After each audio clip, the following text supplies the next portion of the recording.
Todo creyente verdadero desea crecer y madurar en su vida cristiana. Todo creyente verdadero desea crecer. De hecho, es muy probable que muchos puedan identificar algunas áreas específicas en las que desean ver cambios significativos en este año que recién comienza. Pero también es posible que algunos se sientan un poco frustrados antes de comenzar el año, porque ya en eneros anteriores han comenzado el año con los mismos propósitos y el mismo deseo de cambiar, pero el resultado no ha sido satisfactorio. Puede ser que el problema radique en el hecho de haber comenzado a edificar sin haber puesto primero el fundamento que habría de soportar este edificio, tu vida. Esa base no es otra que la doctrina de la justificación por la fe sola. Ningún creyente podrá experimentar verdadero crecimiento en gracia a menos que posea un claro entendimiento de que ha sido plenamente aceptado en la presencia de Dios por causa de la justicia perfecta de su Hijo y su obra redentora en la cruz del Calvario. Eso quiere decir que el amor de Dios por ti no depende de que te dediques fielmente a leer la Biblia y orar durante todo este año sin cesar las 24 horas al día. No, mis hermanos, sino que de lo que Cristo hizo a favor nuestro hace 2000 años. De eso depende el amor de Dios. Ahora bien, esa no es toda la historia. También debes saber que ahora Dios tiene como propósito en tu vida hacerte cada vez más semejante a su Hijo. Y esa es la doctrina bíblica de la santificación. Entonces vimos la justificación, somos justos por la obra de Cristo, pero también está la responsabilidad del hombre en cuanto a la santificación. Y uno de los instrumentos que Dios usa para hacer avanzar este proceso de cambio en nuestras vidas son las disciplinas espirituales. El ejercicio de estas disciplinas no nos gana mérito delante de Dios, sino que nos ayudan a centrar nuestras vidas en Cristo, quien es en realidad el que produce el cambio en todos nosotros. La Biblia es sumamente clara en cuanto a la responsabilidad que tiene el creyente en el uso de estos medios de gracia. Pablo le dice a Timoteo: ejercítate para la piedad. No hay atajos para el crecimiento espiritual. La formación del carácter espiritual en nosotros es un proceso que dura toda la vida, y las disciplinas espirituales son medios que nos ayudan en todo ese proceso. Pero hermanos, ¿qué son las disciplinas espirituales? Donald Whitney contesta esta pregunta, que son los medios ordenados por Dios a través de los cuales nos traemos a nosotros mismos delante de Dios para experimentarle a Él y ser transformados a la imagen de Cristo. Entonces, ¿qué son las disciplinas espirituales? Son los medios que ordena Dios a través de los cuales nosotros nos traemos hacia Dios, delante de Él, para experimentarle a Él y ser transformados a la imagen de Él, de Cristo. Eso es lo que son las disciplinas espirituales, si queremos resumirlo en esas 2 o 3 líneas. Pero ustedes también preguntarán, bueno, ¿y cuáles son esas disciplinas espirituales? Bueno, hermanos, hay disciplinas espirituales que son personales y hay disciplinas espirituales que son corporativas. Las personales son la lectura, la meditación, la memorización de las escrituras, la oración privada, la adoración privada, el ayuno, el estudio. Pero también hay disciplinas corporativas como la adoración congregacional, la alabanza, la predicación, la ofrenda, la oración corporativa como lo hacemos los jueves, la cena del Señor que tendremos dentro de unos minutos y la comunión que tenemos los unos con los otros. ¿Cuál es entonces el papel que juegan las disciplinas espirituales en todo esto? Pues el papel que juega es ayudarnos a mantener a Cristo en el centro de nuestras vidas. Ese es el papel, esa es la meta, mantener a Cristo en el centro de nuestras vidas, no nuestro trabajo, no nuestros estudios, no nuestras familias, sino a Cristo. Cristo debe ser el centro de nuestra vida. Es por eso que la práctica de las disciplinas espirituales no produce cristianos que llevan una vida monástica, como aquellos que están en el monasterio, que están aislados. No, hermanos, sino que nos equipa para servir a otros con el Evangelio, porque esa fue la vida que Cristo vivió. Ninguna disciplina espiritual es más importante que alimentarse de la palabra de Dios. Ese es el fundamento de todas las demás disciplinas espirituales. Nada puede reemplazarla. Simplemente no hay una vida cristiana sana sin la dieta de la leche y la carne de las Escrituras. Esto es lo que nosotros necesitamos primeramente. En el día de hoy, hermanos, estaremos entonces estudiando nuestro sermón dominical, el cual he titulado La asimilación de la palabra de Dios como disciplina espiritual a la luz de 3 encabezados. El primero de ellos, la asimilación se logra escuchando la palabra de Dios.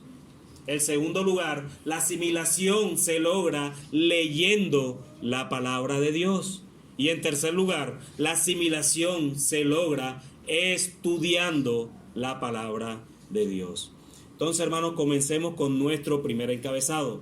La asimilación se logra escuchando la palabra de Dios. Tal vez la más fácil de las disciplinas relacionadas con la asimilación de la palabra de Dios es precisamente esta, escucharla. ¿Por qué es considerada disciplina? Porque si no nos disciplinamos para escuchar habitualmente la palabra de Dios, podemos escucharla únicamente es de casualidad, solo cuando tenemos ganas de hacerlo o no la escuchamos en absoluto.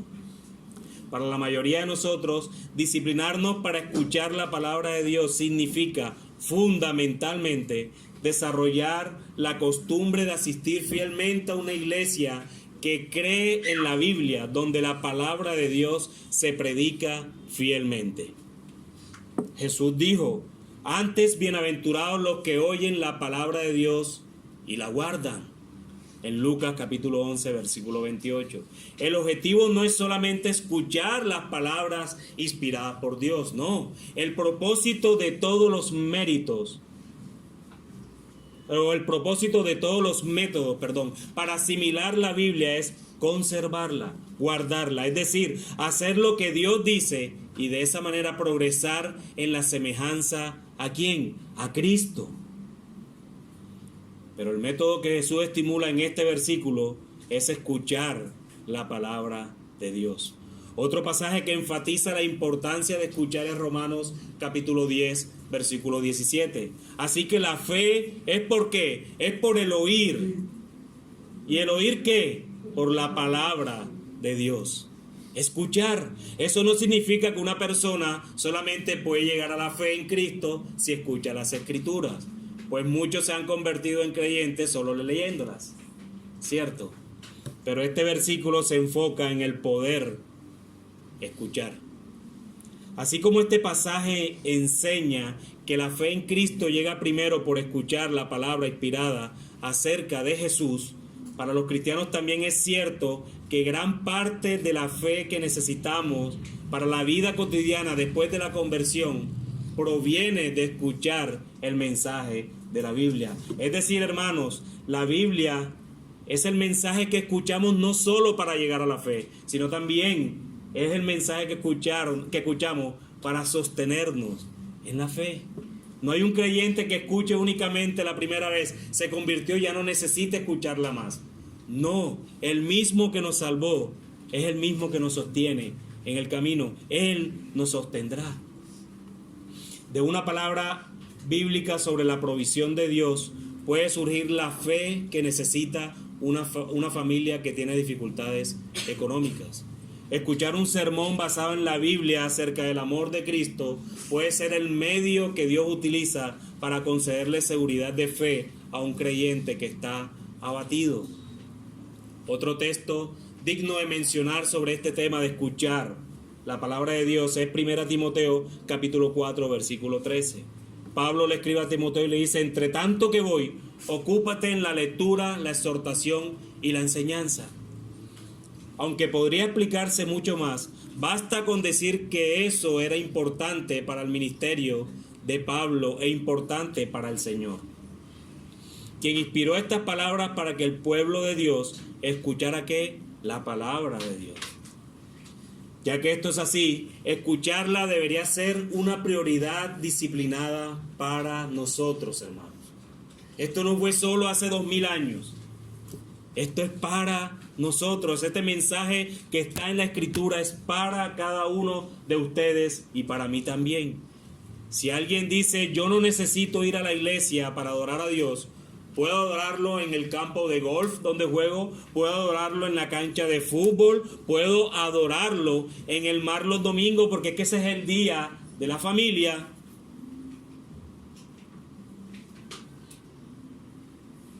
Incluso puedo adorarlo hasta mejor que estando en la iglesia con ese montón de hipócritas. Muchos hablan así. Hermanos, podemos estar de acuerdo en que allí, en esos lugares, no solo se puede, sino que se debe adorar a Dios también. Pues nosotros como creyentes debemos tener una vida absoluta de adoración. Pero la adoración continua a Dios no se puede separar de la palabra de Dios, la cual usted no espera que se la lean en voz alta, ni que se predique en el campo de golf, ni que se predique en la cancha de fútbol, ni los pescadores se la van a predicar en el mar. La palabra predicada se hace en la iglesia. Mis hermanos, y permítame hacer una primera aplicación conforme a este punto. Cuando vengan a escuchar la palabra de Dios, si vienen a santificar el nombre de Dios, sus almas tienen que apoderarse de lo que vienen a escuchar. Sus almas deben apoderarse de ese mensaje que vienen a escuchar. Con eso, que lo que vienen a escuchar, ¿qué es? La palabra de Dios. Sus almas deben concientizarse. Ustedes deben concientizar sus almas de lo que vienen a escuchar es la palabra santa de Dios. Esto fue lo que tuvo en cuenta Pablo cuando le escribió a los tesalonicenses. Por lo cual también nosotros sin cesar damos gracias a Dios de que cuando recibisteis la palabra de Dios que oísteis de nosotros, la recibisteis no como palabra de hombres, sino según es en verdad la palabra de Dios, la cual actúa en vosotros los creyentes.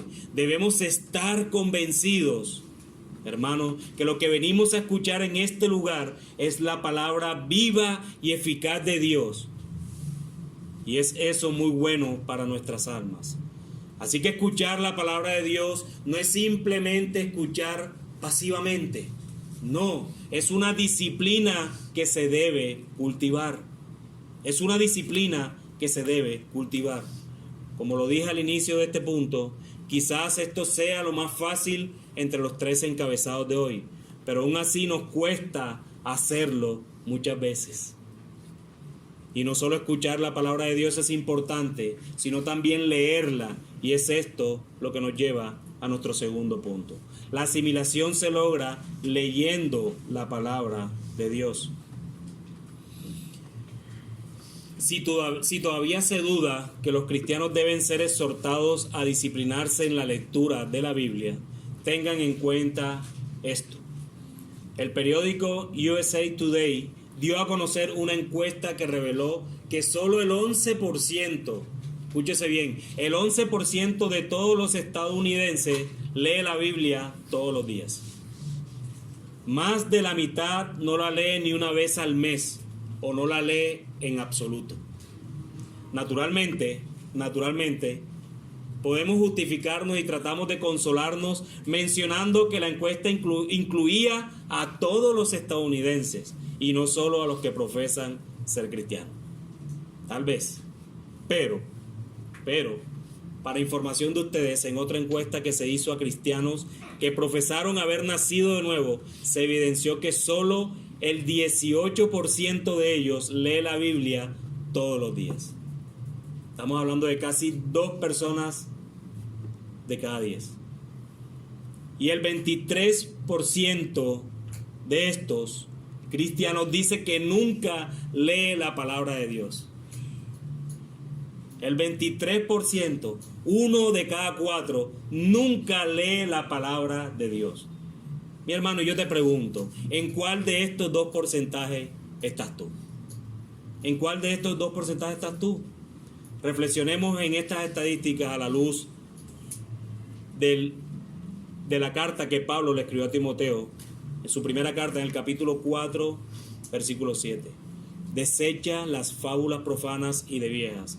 Ejercítate para la piedad. Ejercítate para la piedad.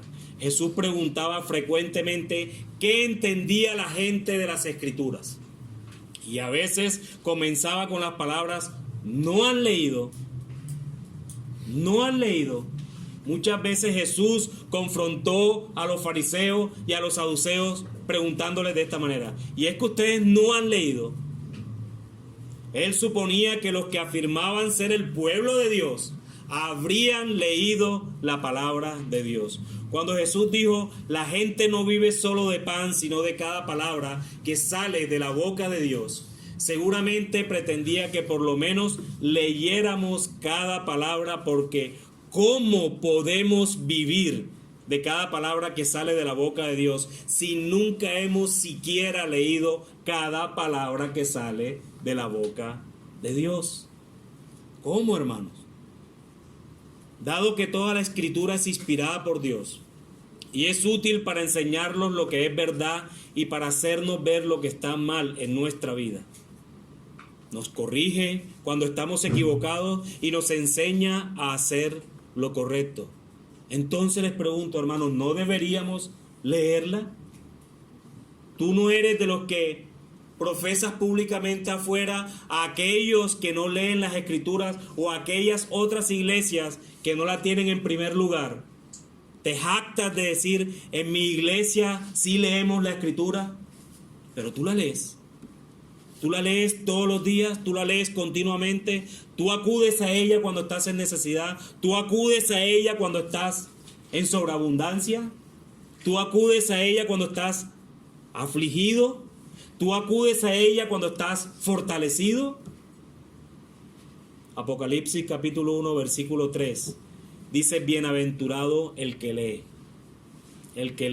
y los que oyen las palabras de esta profecía y guardan las cosas en ella escritas, porque el tiempo está cerca. El tiempo está cerca. Dios promete que los que leen y ponen atención a su palabra serán bendecidos, son bienaventurados, pero solamente los que se disciplinan para hacerlo recibirán esa bienaventuranza, esa bendición. Recordemos que el motivo principal para disciplinarlo es la piedad. Ningún factor es más influyente para hacernos más semejantes al Hijo de Dios que el Espíritu de Dios que obra a través de la palabra de Dios. ¿Sí se entendió?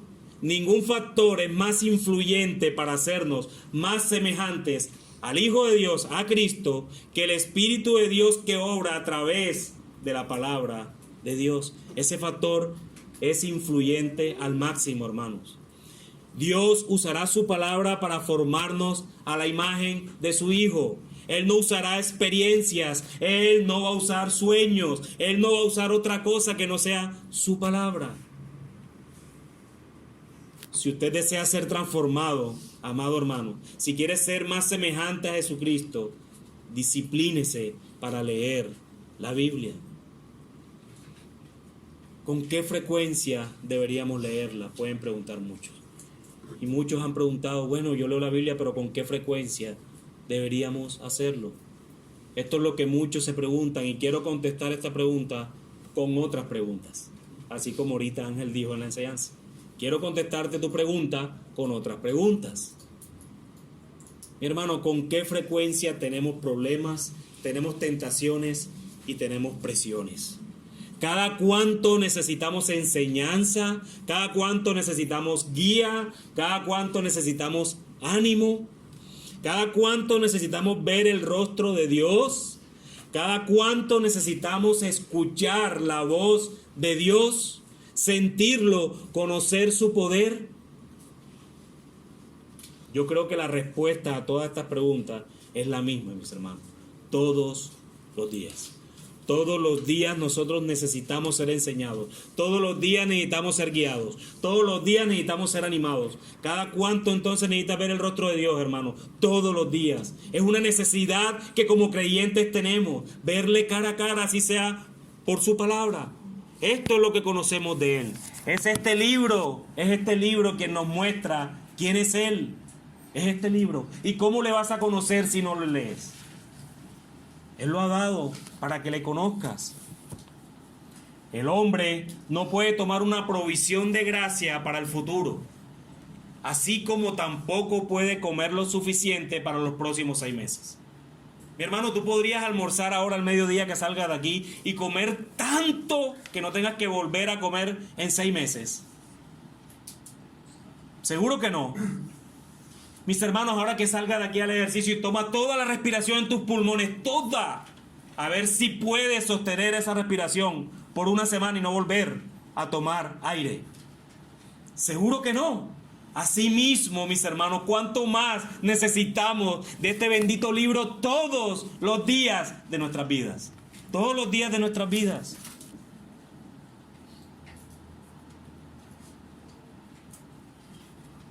La inagotable reserva de la gracia de Dios. La inagotable reserva de la gracia de Dios. Mis hermanos, les doy 3 sugerencias prácticas para tener un éxito constante para leer la Biblia. El primero de ellos, aparta el tiempo. Hazte un tiempo. No es el tiempo para que te dé sueño. No. No, mi hermano, necesito leer la Biblia porque no puedo dormir. ¿Qué te deja a ti eso? ¿Te estás enfocando en tu sueño o en conocerle? No, aparta un tiempo específico. Los niños, todos tenemos tiempo. Los jóvenes, los adultos, el que más trabaja acá. Todos siempre tenemos un tiempo. Todos tenemos un tiempo. En segundo lugar, busca un plan de lectura. Medita para ti mismo, no me lo contestes. Este discipulado este devocional que hemos compartido de un día a la vez, que es autoría del pastor Jacobis. No solo está el devocional, sino que hay una lectura bíblica diaria. Lo has hecho permanentemente. Eso es un buen ejercicio. Un plan de lectura. ¿Tú sabes cuántos planes de lectura hay en la internet? Muchísimos. Ustedes no han visto leer la Biblia en un año, leer la Biblia en 6 meses, leer la Biblia en 4 días. ¿Saben una cosa? Yo tengo la Biblia en audio y me tomé el ejercicio de mirar cuántas horas se demoró el hermano que la leyó, porque él la leyó. Aproximadamente, ¿sabe cuántas horas son? Ustedes pensarán que son como 500 horas. Son casi 72 horas. Estamos hablando de 3 días. ¿Sí entienden? ¿Sí entienden lo que les quiero decir con esta sonrisa? O sea, 3 días. 72 horas el hermano leyendo la Biblia. Que tú no puedas leer tu Biblia en 365 días. Eso debe ser un reto para nosotros. Y esto debe ser un ejemplo para nosotros. Y en tercer lugar, cada vez que leas, busca al menos una palabra, una frase o un versículo para meditar. No voy a profundizar en la meditación porque eso también va a ser motivo de sermón en los próximos domingos. Pero sí tengan en cuenta esas 3 cosas. Aparta tu tiempo, busca un plan y medita en lo que lees. Si de pronto leíste un capítulo, obviamente no vas a meditar en todo el capítulo, pero toma algo que te enseñó ese capítulo y medítalo, aplícalo, consérvalo. Todos deberíamos tener la pasión del siguiente hombre por la lectura de la palabra de Dios y que esto nos sirva como aplicación a nosotros. Hubo un hombre, hermanos, en la ciudad de Kansas City que había resultado gravemente herido por una explosión. Su rostro estaba muy desfigurado y él perdió la vista y sus 2 manos. Cuando el accidente ocurrió, no hacía mucho tiempo que había llegado a ser cristiano, era recién convertido. Y una de sus mayores decepciones era que ya no podría leer la Biblia. No la podría leer. porque había quedado sin vista e incluso había quedado sin manos. Entonces se enteró de una mujer en Inglaterra que leía braille con sus labios. Para los que no conocen el braille, es el sistema de escritura y lectura para ciegos que utilizan estos signos. Pero normalmente cuando ustedes están en un ascensor, ven unos punticos en los ascensores. Esa es la escritura de ellos. Pero lo increíble de esto es que la mujer en Inglaterra podía hacerlo con sus labios, no con las manos. Esto fue una esperanza para este hombre de Kansas City que tuvo ese accidente. Y con la esperanza de poder hacer lo mismo, mandó a buscar algunos libros de la Biblia en braille, pero descubrió, para frustración de él nuevamente, que las terminaciones nerviosas de sus labios habían quedado demasiado dañadas como para distinguir esos caracteres. Yo no soy médico, pero entiendo que por no tener los nervios no podía sentir. Increíble, otra vez se frustró. Ya no solo no tenía manos, no tenía vista, sino que no podía ejercer lo que hizo esta mujer en Inglaterra, leer la Biblia con sus labios. Un día, y aquí es donde uno ve la misericordia y la gracia de Dios. Un día, mientras se llevaba una de las páginas en braille a los labios, insistiendo en tratar de poder leerla, su lengua tocó casualmente una parte del relieve de los caracteres y pudo sentirlos. Su lengua, tan rápido como un destello, se dio cuenta: puedo leer la Biblia usando mi lengua. ¡Wow! ¡Qué historia! Si ya la mujer de Inglaterra era un milagro, leerla con los labios, este milagro acá sobreabundó en este varón. Cuando el que descubrió la historia, y escuchen bien, cuando el que descubrió la historia escribió el libro en el cual lo citó, ya en ese momento este hombre de Kansas había leído la Biblia con su lengua 4 veces. 4 veces, hermano. Entonces yo te pregunto, ¿tú te puedes disciplinar para leer la Biblia? ¿Tú crees que tienes alguna excusa? ¿O tú crees que yo pueda tener alguna excusa de leer la Biblia después de leer una historia como esta? Niños, ¿ustedes creen que pueden tener excusa de leer su Biblia? Jóvenes.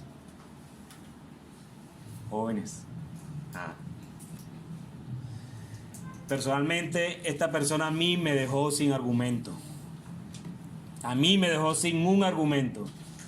Y espero que el Señor use este ejemplo, mi hermano, mi hermana y amigo que está en este lugar, para que te deje sin argumento a ti también. Y no es suficiente, hermanos. El Señor es tan grande que no podemos dimensionar su grandeza solo escuchando su palabra o leyéndola. Debemos también entonces estudiarla. Y es esto lo que nos lleva a nosotros a nuestro último encabezado. La asimilación se logra estudiando la palabra de Dios. Si leer la Biblia puede compararse a navegar a lo ancho de un lago transparente y brillante en una lancha de motor. ¿Sí lo hace? Una lancha de motor en un lago transparente, tú puedes ver todo abajo, pero va a una velocidad increíble.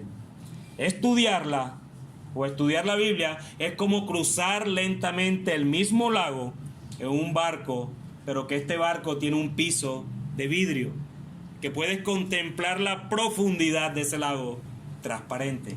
Eso es lo que es estudiarla.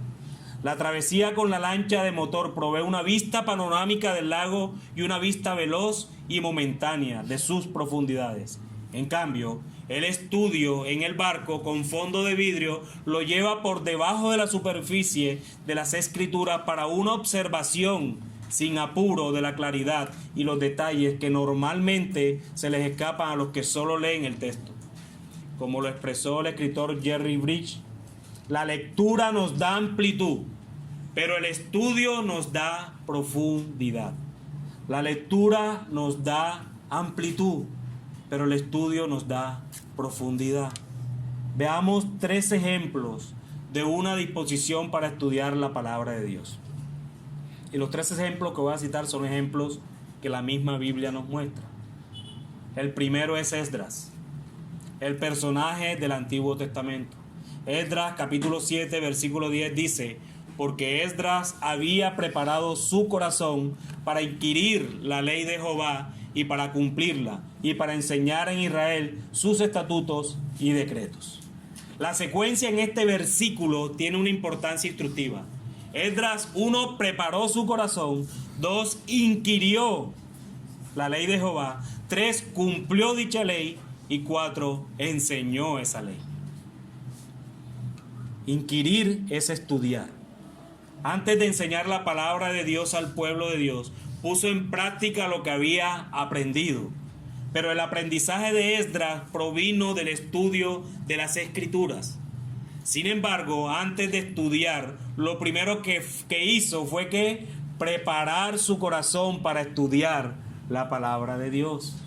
¿Sí ven, hermanos, cómo esta secuencia tan hermosa? Prepara tu corazón, prepárala, estúdiala, cúmplela, enséñala. Qué orden tan maravilloso. El segundo ejemplo que quiero citar es Hechos capítulo 17, versículo 11. Y estos, ¿quiénes eran estos? Los de Berea. No sé quién era esa agua, pero me la tomé. Y estos eran más nobles que los que estaban en Tesalónica, pues recibieron la palabra con toda solicitud, escudriñando cada día las Escrituras para ver si estas cosas eran así. Vemos cómo los hermanos de Berea eran más nobles que los que estaban en Tesalónica y recibieron la palabra con toda solicitud, escudriñándola, estudiándola para ver si estas cosas eran así como se las enseñaban. En el primer siglo, estudiar las Escrituras era sentido de nobleza. Hoy, lamentablemente, en muchas iglesias es rebeldía, porque no se puede cuestionar al que predica, así diga una herejía desde el púlpito. Antes eran nobles, hoy nos llaman rebeldes a los que estudian las Escrituras. Y uno de los ejemplos más hermosos que encontramos en la Escritura de un espíritu dispuesto a estudiar la verdad de Dios permanentemente se encuentra en Timoteo. Pablo escribiendo en la segunda carta a Timoteo, en el capítulo 4, versículo 13. Y yo no puedo negarle, mis hermanos, que cuando yo leí esto, a pesar de que muchas veces uno pasa por ahí, la lectura rápida, en la lancha, uno pasa en la lancha por allí, pero cuando llegué en el barco, de verdad eso tuvo un impacto en mi corazón profundamente.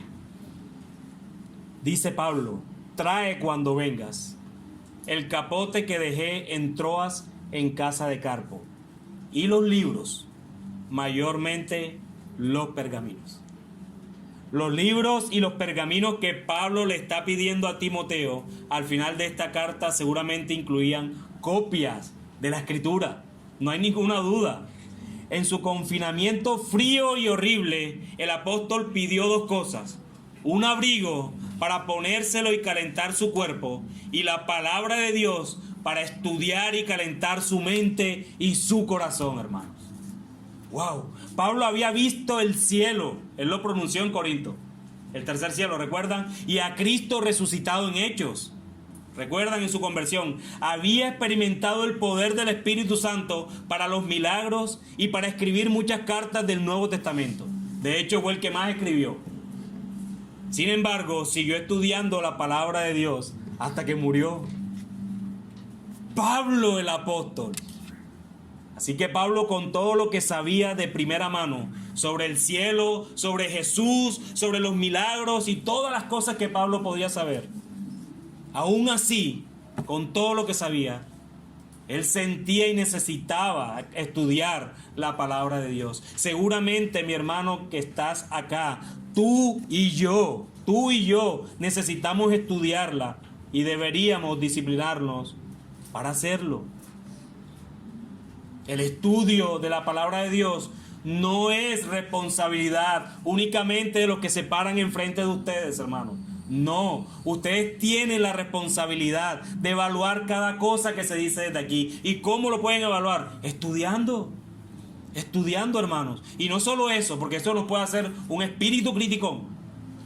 No solo eso, sino que la debes estudiar para que conozca las profundidades, las riquezas de Dios en su palabra. Es lo que tenemos hoy, hermano. Es lo más precioso que podemos tener sobre este mundo. Hoy, en este mundo caído, esto es lo más hermoso y precioso que tenemos. Valóralo. Escúchalo, léelo, estúdialo. ¿Por qué no lo hacemos? ¿Por qué tantos cristianos descuidan el estudio de la palabra de Dios? R.C. Sproul lo expresó dolorosamente bien.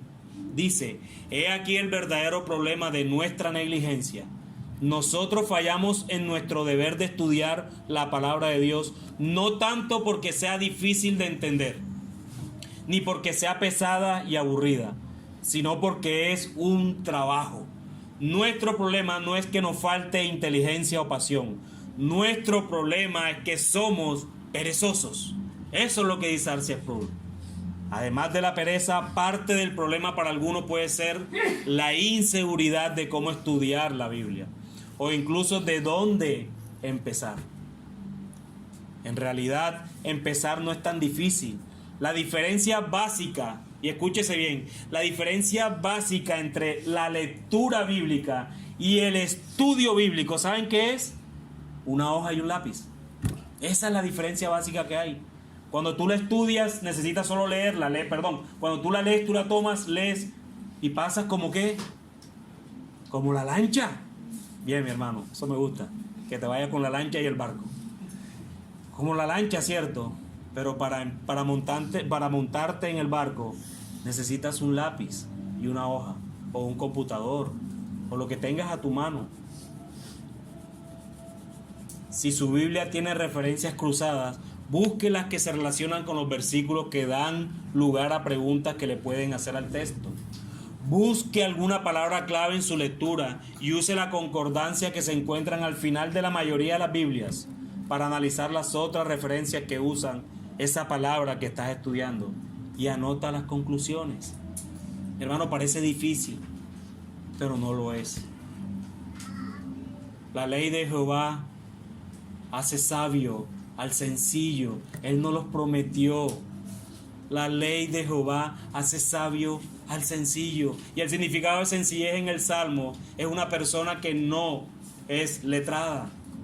Hace sabio, hace sencillo. Eso es lo que hace la ley de Jehová. Hermano, si tú estás aquí y te sientes un poco denigrado porque tú no estudias como pueden estudiar otros, confía en el Señor.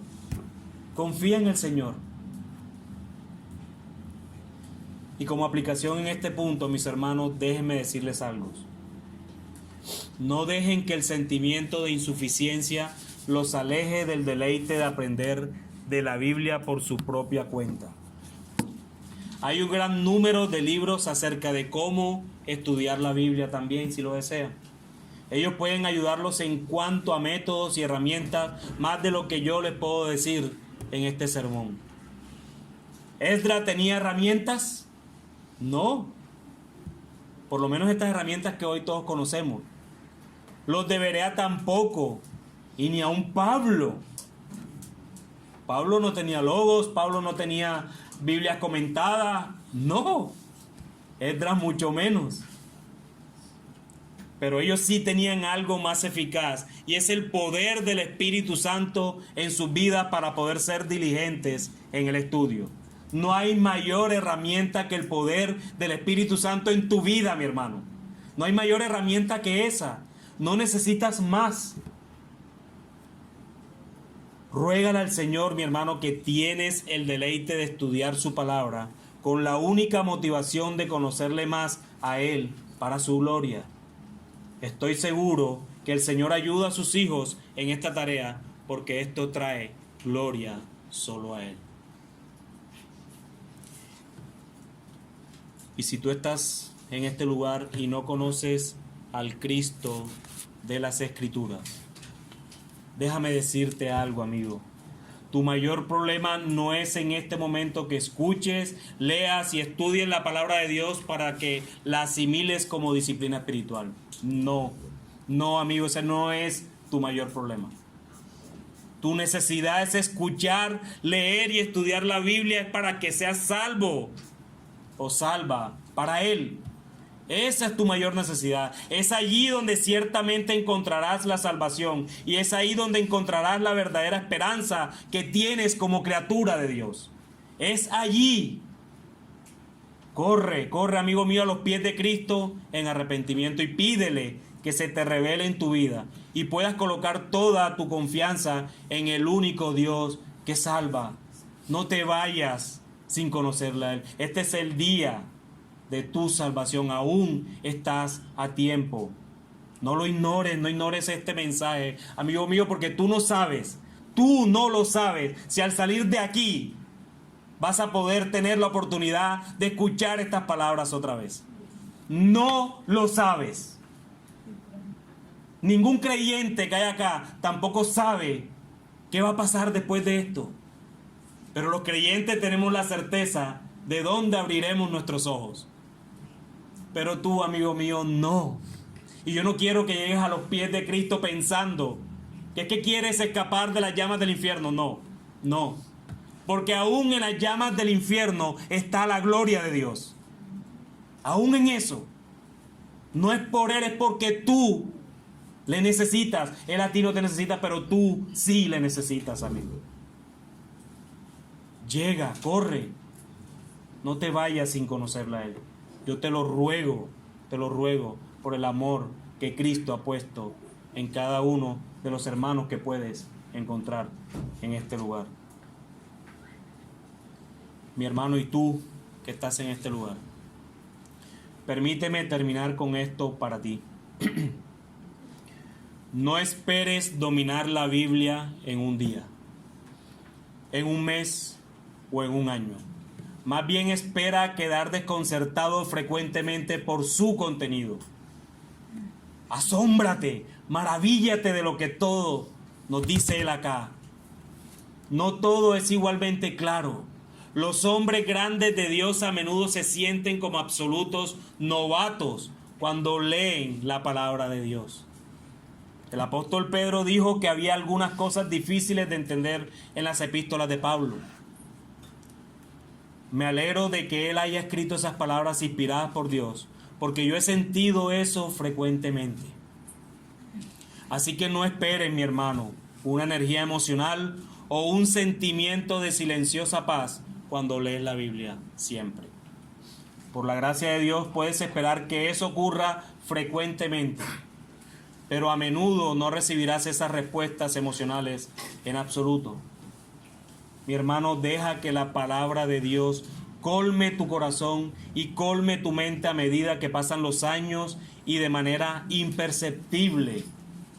Vendrán grandes cambios en tu actitud, vendrán grandes cambios en tu perspectiva y conducta, y ni siquiera nos daremos cuenta de ello. Es posible que tú seas el último incluso de reconocer esos cambios. A menudo, hermano, te sentirás muy, pero muy pequeño porque el Dios de la Biblia llegará a ser cada vez más maravillosamente grande para ti, mi hermano. Así que continúa escuchando, continúa leyendo y estudiando la Biblia hasta que ya no puedas hacerlo más. Entonces ya no necesitarás más este libro. Ya no lo vas a necesitar cuando no puedas más. Porque cuando tus ojos se cierren por última vez al morir y nunca más vuelvan a leer la palabra de Dios en las Escrituras, volverás a abrirlos. Volverás a abrirlos delante de la palabra de Dios en persona.